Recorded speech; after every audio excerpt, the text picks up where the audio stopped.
What's poppin' YouTube? It's your boy Smash back with another one. So, earlier today I was listening to a debate between Dr. Trey and Next Gen 720. And both of them were talking about the Wii U and what it takes to be successful. And overall, it was a pretty funny debate. Both of them had their funny talking points and both of them were insulting each other. And you had Zaire trying to run for president of the Wii U. So, overall, it was pretty entertaining throughout. But there was one thing from the discussion that kind of got into your boy's head and kind of, mingled in there. It was regarding the Wii U and the price cut. Should Nintendo get a price cut this early in its, lifespan? For Nintendo, they have gotten a lot of, bad news lately. They had to cut its forecast by 1 million.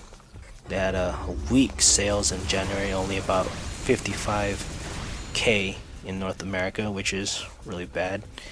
And I don't know if you guys remember, but I had this one video I put out, a while back.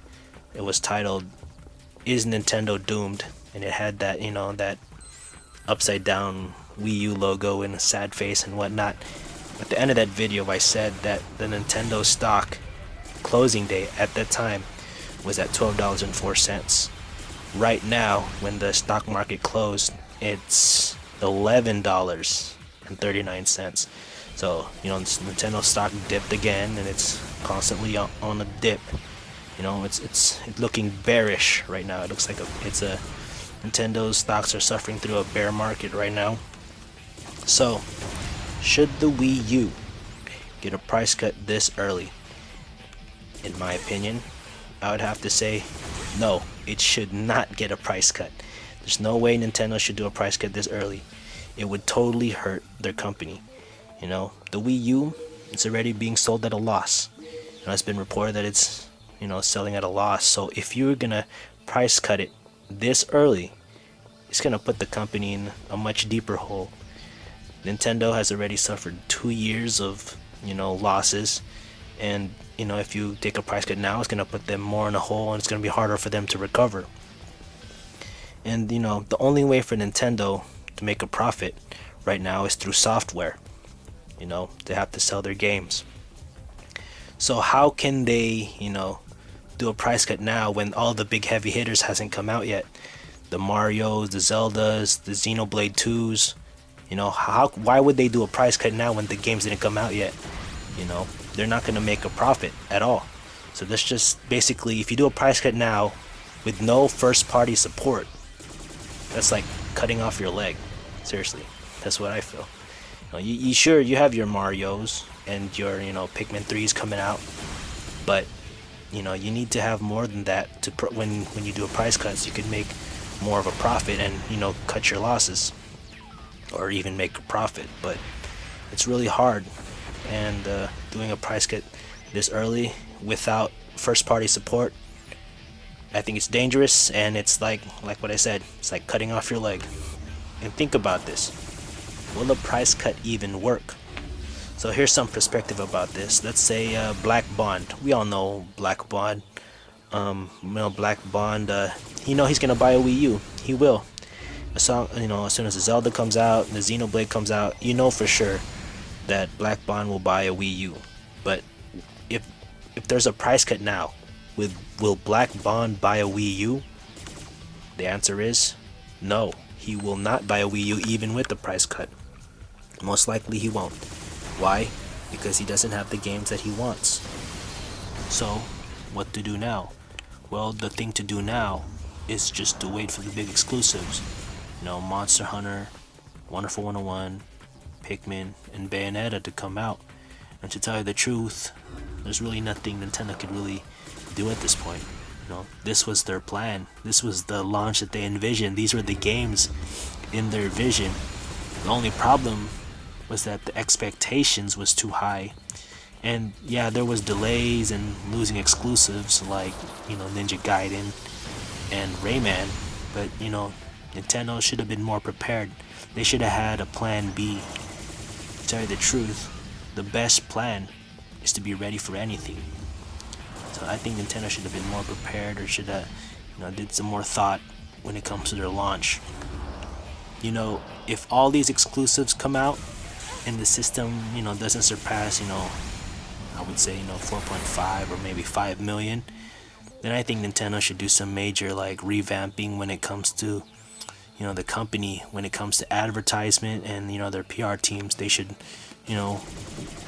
revamp their teams, maybe, hire some new people, or, change teams around or whatnot, because do you guys even remember, or do you guys even know the slogan for the Wii U? You remember the old Nintendo slogans like, get in or get out or play it loud? Remember those? You guys even know the slogan for the Wii U? It's how you will play next. That's the slogan. How you will play next. I don't know. Do you guys think it's as powerful as those old Nintendo slogans or whatnot? That was the advertisement's, idea. They think that would catch on. What do you guys think? Do you guys think that would catch on? How you will play next. I don't know. To tell the truth, I don't know. I don't know if it's gonna. I don't think it works. That's how I feel. But they need some. What else? What else they need for advertisement? Maybe they could get a celebrity endorsement. Remember that endorsement with what is it? Beyonce playing that DS. I thought that was a really powerful, very powerful ad. It probably might not.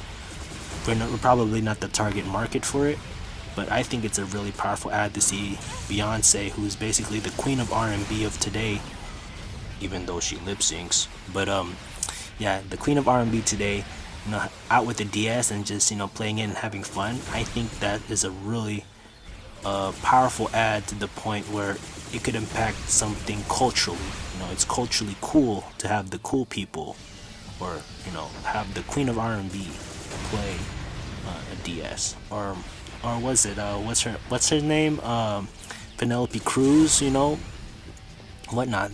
I think these celebrity endorsement ads, they need one for the Wii U. That's what I feel. Maybe that could help. Let me see what else. Maybe Nintendo could do some major guerrilla marketing. I don't know if you guys know what guerrilla marketing is, but guerrilla marketing is the type of advertisement that you guys don't learn at school. It's the type of stuff that you don't, read in books. Here's an example here. I know this dude who owns a club and whatnot, but I remember the time when the club was still new, and he kind of wanted to get a reputation of being, a popular place. It's a real, bumping place with a lot of people and whatnot. So, so what do you think he did? What do you think this guy did to make his club more popular? What would you do in his position? Would you pass flyers? Would you make an ad in a newspaper? Nope. You know what he did? He went to a lot of local modeling schools around the area, and he invited all the models inside and told them, they have VIP treatment through the club. So they get VIP treatment, they could go in and be treated like celebrities and whatnot at his club. So, so what happened? All the models came, on Friday night and Saturday night. They came in and just partied, all these models. So the club was like basically filled with all these, hot chicks and whatnot, and it made the place look crazy. So, that's just an example of guerrilla marketing. They don't teach you that in the book. He came up with that idea himself. So, what can Nintendo do? What some guerrilla marketing, techniques can Nintendo do? Maybe they can get like a street team of, a bunch of kids, get a bunch of Wii U stickers and stick them all over the place, or whatnot. Yeah, there's a lot of unnamed tactics out there in marketing called guerrilla tactics that are not written in the book, and maybe Nintendo could come out and use them or whatnot, or put them to work. So what do you guys think? Do you guys think the Wii U should get a price cut this early in its life cycle? And also, if Nintendo were to hire you as part of its PR team or as part of its advertising team, what would you guys do when it comes to advertising? Would you guys continue what's going on right now? Would you guys, what kind of changes would you guys do if you guys were to change something? So yeah, let me know what's up. Let me know what's good. I'm gonna have more videos up when it comes to other news and whatnot. And also, if you guys want me to make give my thoughts on any particular subject whatsoever, just let me know. I'm gonna do my best to give my input on things. But yeah, it's your boy Smash signing off. Peace, y'all.